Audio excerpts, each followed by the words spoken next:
नमस्कार, Haribhoomi news bulletin में आपका स्वागत है। 17 नवंबर 2025 को मार्गशीर्ष माह की कृष्ण पक्ष की त्रयोदशी तिथि है। राहु काल सुबह 8:04 से 9:23 तक रहेगा। वहीं पहाड़ों में हो रही बारिश और बर्फबारी से हरियाणा के तापमान में तेजी से गिरावट दिख रही है। 17 नवंबर को दिन में तापमान करीब 21 डिग्री सेल्सियस और रात में 10 डिग्री से कम रहने की संभावना है। अब नजर डालते हैं आज की प्रमुख हेडलाइंस पर। दिल्ली ब्लास्ट में सनसनीखेज खुलासा, आतंकी उमर की सुसाइड बम्बर बनाने की कोशिश फैल, इस्लाम में खुदकुशी हराम कहकर किया था इनकार।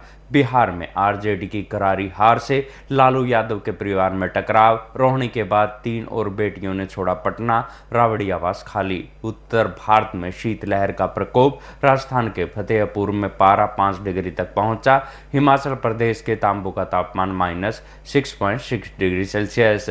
9 राज्यों में 3 केंद्र शासित प्रदेशों में एसआईआर को लेकर रणनीति की समीक्षा करेगी कांग्रेस। मैक्सिको में भ्रष्टाचार के खिलाफ जैन जी का उग्र प्रदर्शन, मेयर की हत्या से फूटा गुस्सा, राष्ट्रपति निवास की दीवारें गिराई, 120 घायल।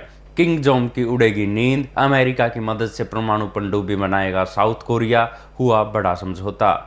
अब खबरें विस्तार से। सबसे पहले बात करते हैं दिल्ली लाल किले ब्लास्ट की। इस केस में आतंकी डॉक्टर उमर नबी और उनके व्हाइट कॉलर मॉड्यूल से जुड़े चौंकाने वाले खुलासे सामने आ रहे हैं। जम्मू कश्मीर पुलिस को हिरासत में लिए गए लोगों से पूछताछ में पता चला है कि ये डॉक्टर मॉड्यूल पिछले साल से ही सुसाइड बॉम्बर की तलाश में था, जिसकी जिम्मेदारी खुद डॉक्टर उमर पर थी। उमर का मानना था कि मॉड्यूल के एजेंडे को आगे बढ़ाने के लिए एक आत्मघाती हमलावर का होना जरूरी है। हिरासत में लिए गए कांजी गुड से जसीर उर्फ दानिश ने बताया कि अक्टूबर 2023 में उसकी मुलाकात कुलगाम की मस्जिद में इस मॉड्यूल से हुई थी।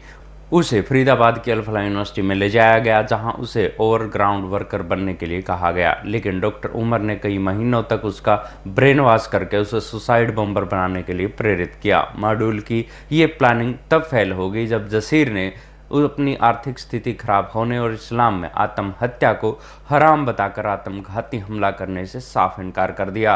जांच एजेंसियों को पता चला कि डॉक्टर उमर नबी ने फरीदाबाद में अल्फा यूनिवर्सिटी के पास अपने घर में एक सीक्रेट लैब बना रखी थी।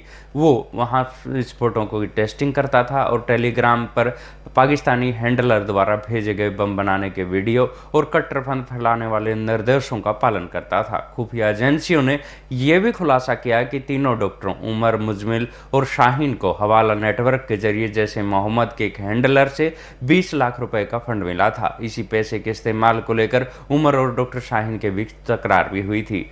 लखनऊ की महिला आतंकी डॉक्टर शाहीन सईद 10 साल से जैसे मोहम्मद से जुड़ी हुई थी। उसने अब एक रिश्तेदार को कहा था कि परिवार और नौकरी में क्या रखा है, अब कौम का कर्ज उतारने का समय आ गया है। आतंकवादियों के बीच वो मैडम सर्जन के नाम से जानी जाती थी और विदेश भागने की फिराक में थी। इस बीच दिल्ली पुलिस ने अल्फा यूनिवर्सिटी के खिलाफ धोखाधड़ी और फर्जी मान्यता के दावों को लेकर 2 अलग अलग एफआईआर दर्ज की है। सुरक्षा को देखते हुए फरीदाबाद में धारा 163 लागू कर दी गई है। बात करते हैं बिहार विधानसभा चुनाव में आरजेडी की करारी हार के बाद लालू प्रसाद यादव के परिवार में बने टकराव की। पिता लालू प्रसाद यादव को अपनी किडनी दान करने वाली बेटी रोहिणी आचार्य ने राजनीति और परिवार से नाता तोड़ने और राबड़ी आवास छोड़ने के बाद लालू प्रसाद की 3 और बेटियां रागिनी, राजलक्ष्मी और चंदा यादव भी दिल्ली रवाना हो गई हैं, जिसके बाद राबड़ी आवास खाली हो गया है। रोहिणी ने रविवार को एक भावुक सोशल मीडिया पोस्ट में आरोप लगाया कि उन्हें घर छोड़ने के लिए मजबूर किया गया और मारने के लिए चप्पल उठाई गई। उन्होंने कहा कि उन्होंने रोते रोते घर छोड़ा है और उन्हें अनाथ बना दिया गया है।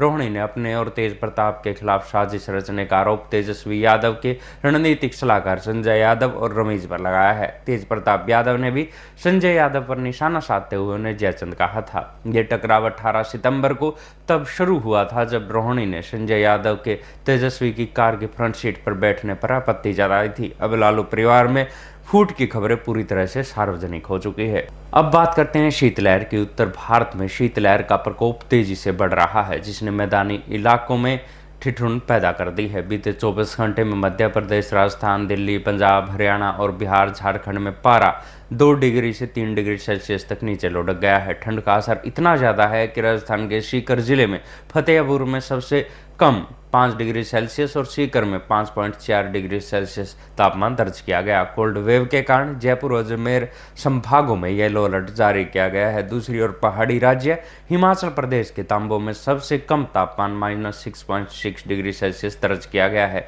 इससे कई हिस्सों में पारा शून्य से नीचे पहुंच गया है।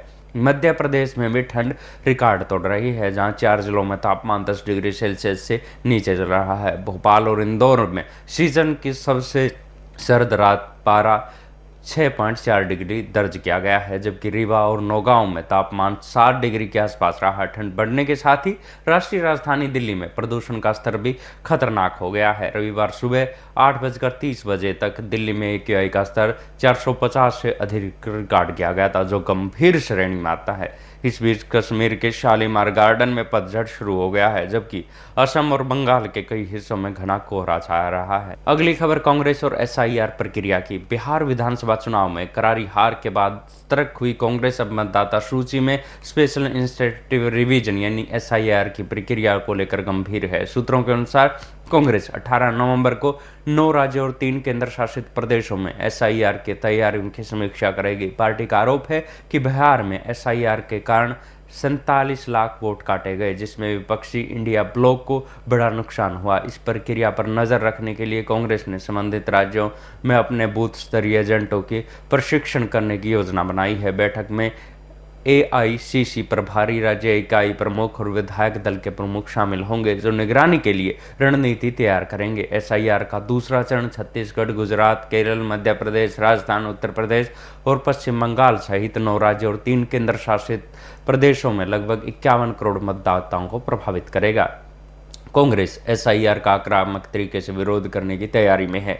पार्टी इन राज्यों में क्षेत्रीय सहयोगियों के साथ मिलकर मतदाता सूची संशोधन पर नजर रखेगी। तमिलनाडु में सहयोगी DMK पहले ही सुप्रीम कोर्ट में SIR के खिलाफ याचिका दायर कर चुकी है। कांग्रेस कार्यकर्ता SIR के खिलाफ जागरूकता पैदा करने के लिए ग्रामीण इलाकों में घर घर जाकर मतदाताओं से संपर्क कर रहे हैं। इस मुद्दे पर विपक्षी धड़े द्वारा एकजुटता दिखाने के लिए महीने के अंत तक दिल्ली में एक बड़ी रैली की भी योजना है। अब खबर मेक्सिको की। यहाँ बढ़ते अपराध, भ्रष्टाचार और सुरक्षा की कमी के खिलाफ हजारों जेन जी युवा सड़क पर उतर आए, जिनके बाद राजधानी में जबरदस्त हिंसा हुई। ये गुस्सा 1 नवंबर को उरुपन मेयर कार्लोस मंजो की सार्वजनिक हत्या के बाद और भड़क आया। गुस्साए प्रदर्शनकारियों ने राष्ट्रपति के आधिकारिक निवास नेशनल प्लेस की सुरक्षा दीवारों को रस्सियों से खींचकर गिरा दिया।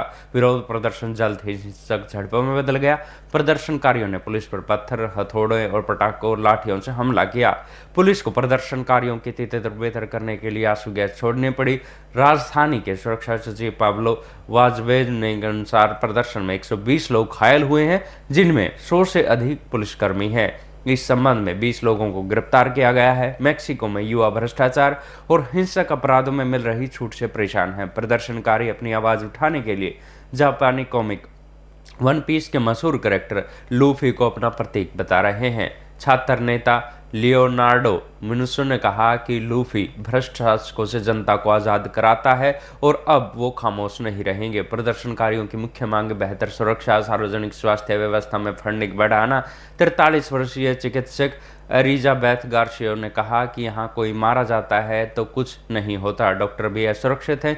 राष्ट्रपति क्लाउडी शिनबाम ने इन प्रदर्शनों पर आरोप लगाया है कि दक्षिणपंथी विपक्षी दल जेनजी आंदोलन में घुसपैठ कर रहे हैं। हालांकि पूर्व राष्ट्रपति विंसेंट फॉक्स और अरबपति उद्योगपति राकार्डो सालिनास ने प्रदर्शन पर खुला समर्थन दिया है। ये मेक्सिको में एक ऐसी युवा पीढ़ी के उदय का प्रतीक है जो बदलाव के लिए सड़कों पर उतरने के लिए तैयार है। आखिर में बात करते हैं अमेरिका और दक्षिण कोरिया के समझौते की। उत्तर कोरिया के बढ़ते खतरे के बीच अमेरिका और दक्षिण कोरिया के बीच एक महत्वपूर्ण समझौता हुआ है। इस समझौते के तहत अमेरिका ने दक्षिण कोरिया को परमाणु ऊर्जा से चलने वाली हमलावर पनडुब्बी बनाने की अनुमति दे दी है। व्हाइट हाउस द्वारा जारी एक पत्र में बताया गया है कि अमेरिका इन पनडुब्बियों के लिए ईंधन और तकनीकी सहयोग भी देगा। दक्षिण कोरिया लंबे समय से उत्तर कोरिया से निपटने के लिए परमाणु पनडुब्बियां चाहता था। दक्षिण कोरिया राष्ट्रपति जे म्यूंग ने पिछले महीने एशियाई पैसिफिक इकोनॉमिक कॉरपोरेशन सम्मेलन में अमेरिकी राष्ट्रपति ट्रंप से इन पनडुब्बियों की आवश्यकता पर जोर दिया था।